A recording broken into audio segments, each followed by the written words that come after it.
ఒకడు మాటలతో వేధిస్తాడు, మరొకడు ఫోన్లో వేధిస్తాడు, ఇంకొకడు వీడియో కాల్స్ చేసి కాల్చుకు తింటాడు, మరో ప్రబుద్ధుడు ఏకంగా హోటల్కు పిలిపించుకుంటాడు. అసలు ఎవర్రా మీరంతా? ఎక్కడి నుంచి వచ్చారు? ఇదేనా మీరు చేసే ప్రజాసేవ?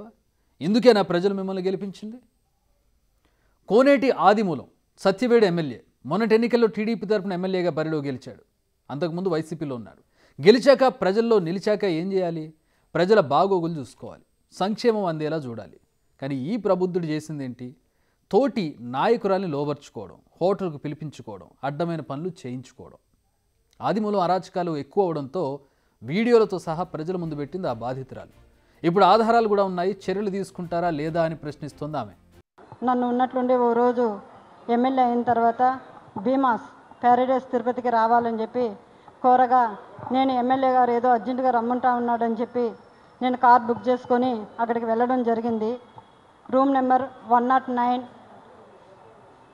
జూలై 6వ తారీఖు రోజు నేను అక్కడికి వెళ్ళడం జరిగింది.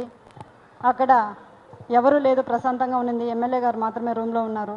నేను వెంటనే రూమ్లోకి వెళ్ళడం నా పైన బలాత్కారానికి పాల్పడిన తర్వాత నేను అతనికి లొంగిపోవడం జరిగింది.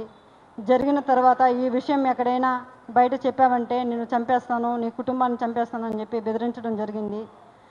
అందువల్ల నేను ఎవరికి చెప్పుకోకుండా నేను సైలెంట్గా ఉండిపోయాను. మళ్ళీ ఇంకొకసారి ఫోన్ చేసి నువ్వు కానీ రాలేదంటే నేను మళ్ళీ నీ కుటుంబాన్ని, నీ భర్తని చంపేస్తానని చెప్పి నన్ను బెదిరించడం జరిగింది. బెదిరించడం ద్వారా నేను మళ్ళీ అక్కడికి భీమాస్ ప్యారడైస్కి వెళ్ళడం జరిగింది.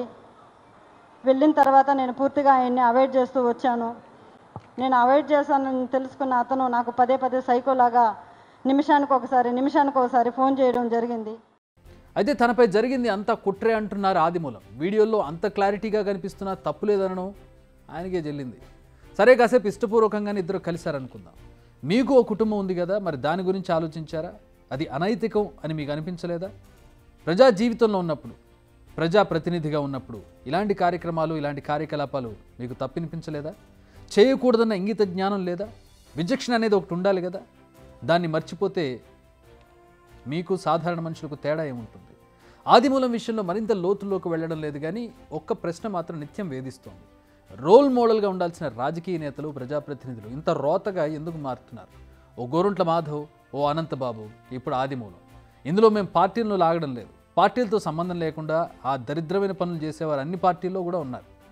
వీరంతా పొద్దున్న లేస్తే ఖద్దరు బట్టలు ధరించి ప్రజల్లో తిరిగేవారే. మీకోసం మేమున్నామంటూ భరోసా కల్పించేవారే. మరి మీరు కల్పించే భరోసా ఇదేనా?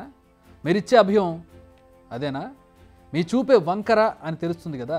అసలు రాజకీయ నేతలు తెల్లటి బట్టలు ఎందుకు వేసుకుంటారో తెలుసా? తెలుపు అంటే స్వచ్ఛతకు సింబల్. అందుకే తెలుపు బట్టలు వేసుకుని మేము కూడా అంత స్వచ్ఛంగా ఉంటామని చెప్పకనే చెప్పడం. కానీ మీరు చేసే ఇలాంటి పనుల వల్ల ఆ తెలుపు కాస్త బురద పులుముకొని నలుపుగా మారిపోతుంది. ఇలాంటి ఘటనల తర్వాత ప్రజలు మిమ్మల్ని ఎలా నమ్మాలి? ఎందుకు నమ్మాలి? ఇప్పుడు బయటపడ్డ ఈ మగ మహారాజులు కొందరే. ఇలాంటి ఆణిముత్యాలు ఇంకెన్నున్నాయో? వీరి చేతుల్లో పడి చితికిపోతున్న మహిళలు ఇంకెంతమంది ఉన్నారు? ఓ నక్క ప్రమాణ స్వీకారం చేసిందట, ఇంకెవరిని మోసగించనని. ఆనాడు అలిశెట్టి రాసిన కవితలు వీరి గురించే అనిపిస్తుంది.